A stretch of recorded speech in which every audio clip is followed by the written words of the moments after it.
कर्पूरगौरं करुणावतारं संसारसारं भुजगेन्द्रहारं सदा वसन्तं हृदयारविन्दे भवं भवानी सहितं नमामि।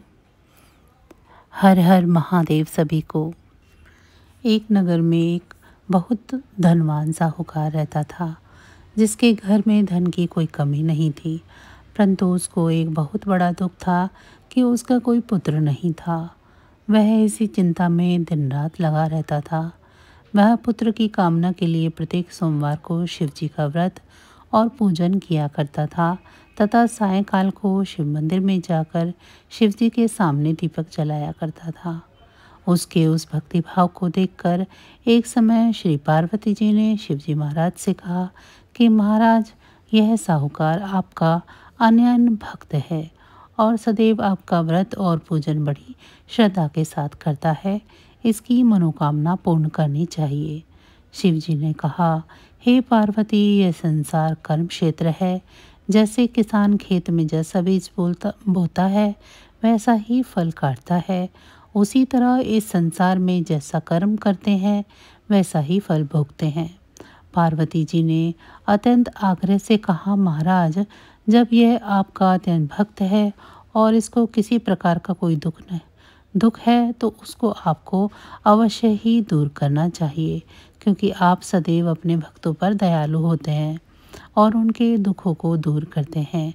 यदि आप ऐसा नहीं करोगे तो मनुष्य आपकी सेवा तथा व्रत क्यों करेंगे। पार्वती जी का ऐसा आग्रह देख शिव जी महाराज कहने लगे, हे पार्वती, इसका कोई पुत्र नहीं है। इसी चिंता में यह अति दुखी रहता है। इसके भाग्य में पुत्र न होने पर भी मैं इसको पुत्र की प्राप्ति का वर देता हूँ, परंतु यह पुत्र केवल 12 वर्ष तक ही जीवित रहेगा। इसके पश्चात वह मृत्यु को प्राप्त हो जाएगा। इससे अधिक मैं और कुछ इसके लिए नहीं कर सकता। यह सब बातें साहूकार सुन रहा था। इससे उसको ना तो कुछ प्रसन्नता हुई और ना ही कुछ दुख हुआ। वह पहले की जैसा ही शिवजी महाराज का व्रत और पूजन करता रहा। कुछ काल व्यतीत हो जाने पर साहूकार की स्त्री गर्भवती हुई और 10वें महीने में उसके गर्भ से अति सुंदर पुत्र की प्राप्ति हुई। साहूकार के घर में बहुत खुशियां मनाई गई, परंतु साहूकार ने उसकी केवल 12 वर्ष की आयु जानकर अधिक प्रसन्नता प्रकट नहीं की और ना ही किसी को भेद ही बताया। जब वह बालक 11 वर्ष का हो गया तो उस बालक की माता ने उसके पिता से विवाह आदि के लिए कहा, तो वह साहूकार कहने लगा कि अभी मैं इसका विवाह नहीं करूँगा, अपने पुत्र को काशी जी पढ़ने के लिए भेजूँगा।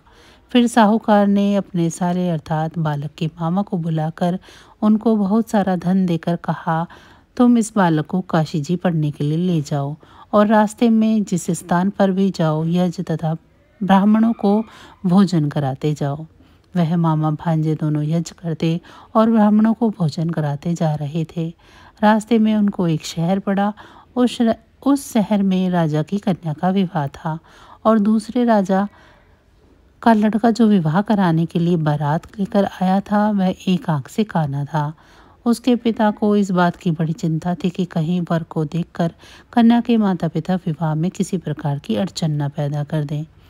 इस कारण जब उसने अति सुंदर सेठ के लड़के को देखा तो मन में विचार किया, क्यों ना दरवाजे के समय इस लड़के को ही वर का काम करा लिया जाए। ऐसा विचार कर वर के पिता ने उस लड़के और मामा से बात की तो वे राजी हो गए। फिर उस लड़के को वर के कपड़े पहना तथा घोड़ी पर चढ़ा दरवाजे पर ले गए और सब कार्य प्रसन्नतापूर्वक पूर्ण हो गया। फिर वर के पिता ने सोचा कि यदि विवाह कार्य भी इसी लड़के से करा लिया जाए तो क्या बुराई है। ऐसा विचार कर लड़के और उसके मामा से कहा, यदि आप फेरों का और कन्यादान का काम भी करा दें तो आपकी बड़ी कृपा होगी और मैं इसके बदले आपको बहुत सारा धन दूंगा। तो उन्होंने स्वीकार कर लिया और विवाह कार्य भी अच्छी तरह से संपन्न हो गया। परंतु जिस समय लड़का जाने लगा तो उसने राजकुमारी के चुन्नी के पल्ले पर लिख दिया कि तेरा विवाह तो मेरे साथ हुआ है, परंतु जिस राजकुमार के साथ तुमको भेजेंगे वह एक आंख से काना है और मैं तो काशी जी पढ़ने जा रहा हूँ। लड़के के जाने के पश्चात उस राजकुमारी ने जब अपनी चुनरी के पल्ले पर ऐसा लिखा हुआ पाया तो उसने राजकुमार के साथ जाने से मना कर दिया और कहा कि यह मेरा पति नहीं है। मेरा विवाह इसके साथ नहीं हुआ है, जिसके साथ हुआ है वो तो काशी जी पढ़ने गया है।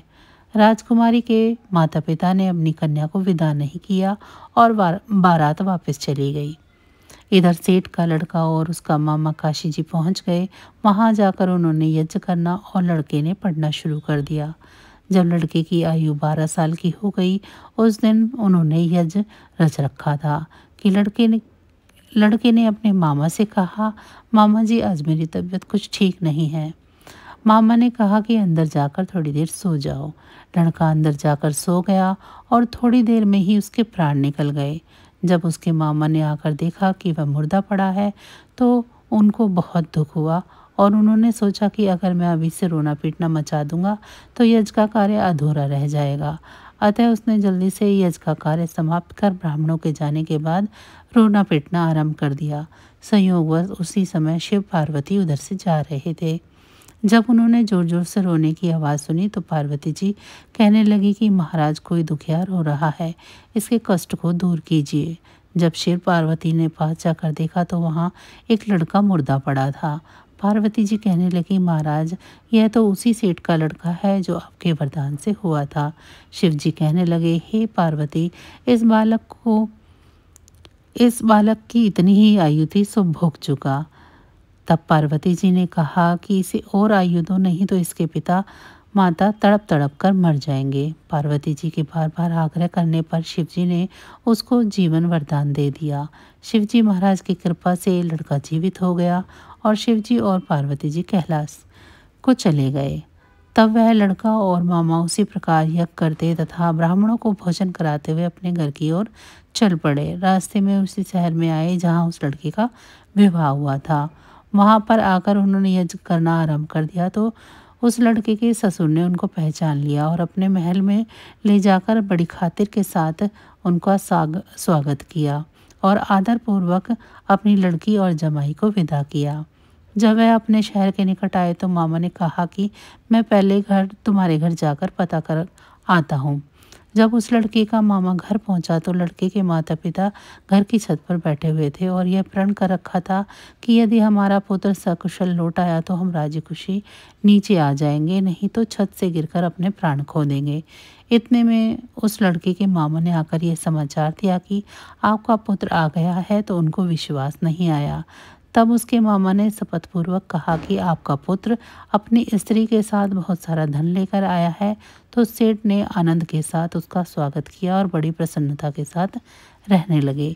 इसी प्रकार जो कोई भी सोमवार के व्रत को धारण करता है अथवा इसकी कथा को पढ़ता या सुनता है उसकी समस्त मनोकामनाएं पूरी होती हैं।